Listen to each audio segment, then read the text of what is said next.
There's a moment, you probably know the one, where you're sitting across from her and the room is quiet. And she's right there, and still, somehow, you feel completely alone. You're not fighting. You're not even disagreeing. But there's a distance between you that neither of you can name, and it lives in the space between what you said and what you meant, and what she heard and what she needed. And in that silence, your brain starts running its loop. Why does this keep happening? Is this just what long-term relationships feel like? Do I still love her? Or have I just gotten used to her? Am I the problem? And the truth is, you're not failing at love. This is not a sign that you chose the wrong person. Every couple that has ever loved each other deeply has stood exactly where you're standing. But here's what mainstream relationship culture never tells you. The relationship didn't get harder because your love faded. It got harder because your safety did. And what you're about to learn today is how to recognize when a woman is genuinely, deeply locked in, and what to do with that information so you never second-guess yourself again. Let's get into it. Mindset reframe. Most couples believe that when a woman pulls back or seems distant or stops chasing you for a while, it means she's losing interest. They think, if she really loved me, she'd always be all in. But the real truth is this. Her nervous system is reading you before her mind can catch up. When a woman feels genuinely safe with you, not just comfortable, not just used to you, but actually safe, something shifts in how she shows up. She stops performing. She stops managing the relationship. She stops trying to keep you interested. And what replaces all of that is something most men mistake for indifference. She starts to trust that you're not going anywhere. So when she doesn't text back for a few hours, that's not disinterest. That's her finally breathing out. When she doesn't ask where you're going or who you're with, that's not apathy. That's her nervous system registering that it doesn't need to be on high alert anymore. Here's the part no one talks about. Most couples confuse safety with boredom. They think, if this feels easy, something's wrong. But real connection, the kind that lasts, doesn't feel like a performance. It feels like rest. And if you can learn to recognize what emotional safety actually looks like in a woman's behavior, not the loud, obvious stuff, but the quiet, consistent patterns, you'll never second-guess where you stand with her again. Because here's what changes everything. She's not obsessed with the version of you that impresses her. She's obsessed with the version of you that stays. 7 signs she's already obsessed with you. Point 1. She creates a safe space for you to fail. The pattern. Most people in relationships can only tolerate your low moments if they're brief. They want the mess, but only on the condition that it gets resolved quickly. The moment you stay sad, stay angry, stay uncertain, they start getting uncomfortable, and you feel it. The deeper truth? What she's actually doing when she stays soft with you during your worst moments is giving your nervous system permission to come down from code red. She feels you spiraling, and she doesn't flinch. She doesn't try to fix you. She just stays. And that signal, I see you at your worst, and I'm still here, goes somewhere deep. It registers in the part of you that learned early that love comes with conditions. The contrast. Disconnecting version. She sees you're in a bad mood and goes quiet, or says, "You need to work on this," or mirrors your tension back at you. Connecting version. She sits on the other end of the couch, doesn't ask you to explain anything, and lets the silence be safe. And something in you thinks, she doesn't need me to be okay right now. The close. And when that happens, when a woman creates space for you to be fully human without judgment, the walls between you start to come down without either of you having to say a word. Point 2. She tells you things she doesn't tell anyone else. The pattern. Most people curate what they share with their partner. They give the polished version, the socially acceptable version, the version that won't make them look weak or broken or uncertain. The deeper truth? When she starts telling you the parts of herself she hasn't told anyone, the embarrassing story, the family wound, the fear she's never voiced out loud, something is happening that goes way beyond trust.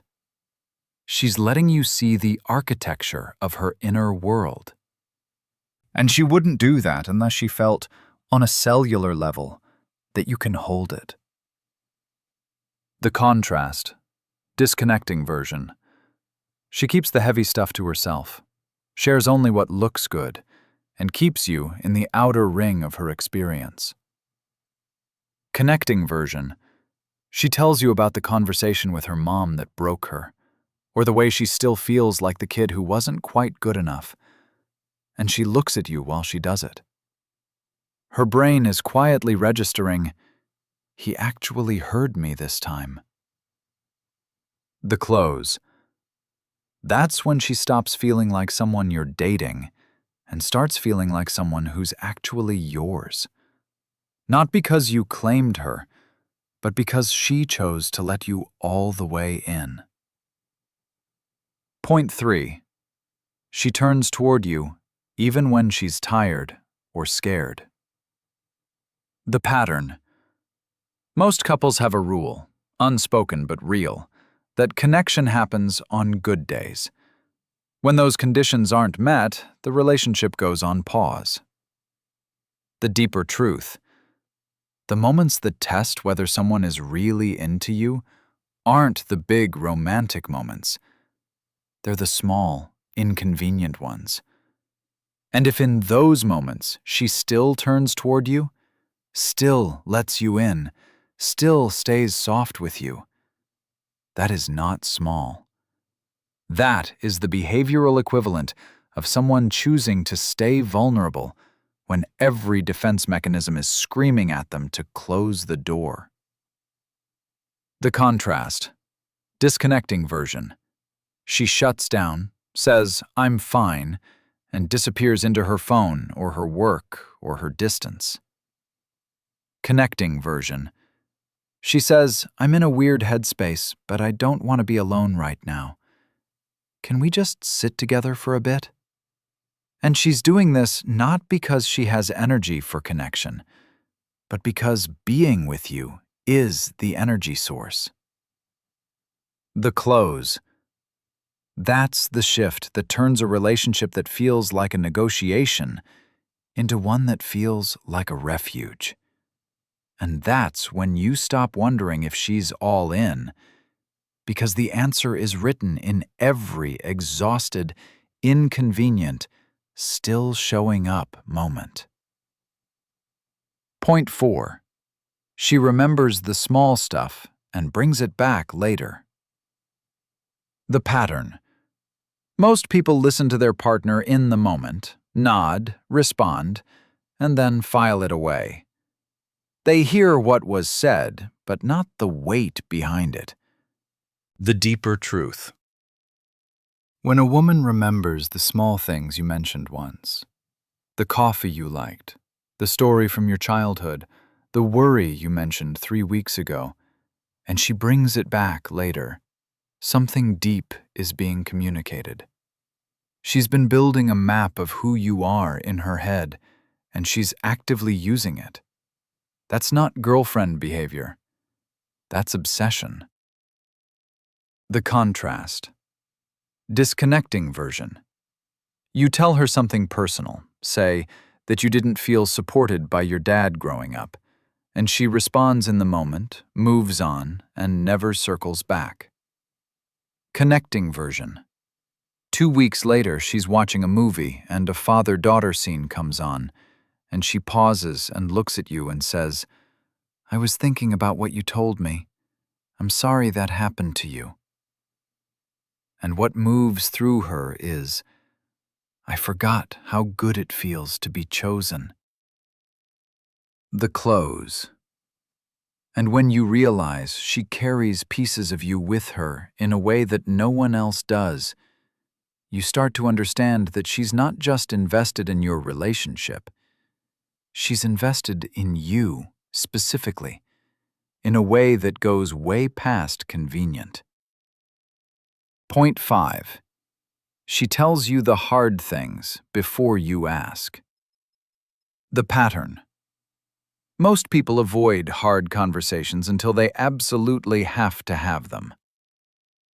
The deeper truth. When she's confused, when she's distant, when something you did bothered her, she tells you. Not because it's easy, because something in her has decided that you are a safe enough person to be honest with, even when it's uncomfortable. The contrast. Disconnecting version. She bottles it up, lets it build, and then explodes 3 weeks later. Connecting version. 3 days later, she says, "Hey, I want to talk about something." And then she waits for you to respond without defending or attacking. The close. And when she does this, when she chooses honesty over self-protection, she's not just trying to fix the relationship. She's choosing to build something with you that can actually last. Point 6. She doesn't need you to be perfect. She just needs you to stay. The pattern. Most people are drawn to partners who are impressive. The deeper truth. But when a woman is obsessed with you, she has stopped evaluating you and started believing in you. And she's not running, because what she fell for wasn't the package. It was the person inside it. The contrast. Disconnecting version. She withdraws when you slip. Connecting version. You mess up, and she sighs, but then she says, "It's okay. I know you're trying." And what she's communicating is, "I don't need you to be perfect. I just need you to keep showing up." The close. That's when your partner stops feeling like a problem to manage and starts feeling like a person to come home to. Point 7. She talks about a future that includes you. The pattern. Most people talk about the future in soft, hypothetical terms. The deeper truth. When she starts talking about future plans with you in them, not as a maybe, but as an assumption, she's already moved you into the foundation of her life. The contrast. Disconnecting version. She keeps everything vague. Connecting version. She says, "Our place," or "I'm booking it for both of us." And something in her is quietly saying, "I want to build a life with this person." The close.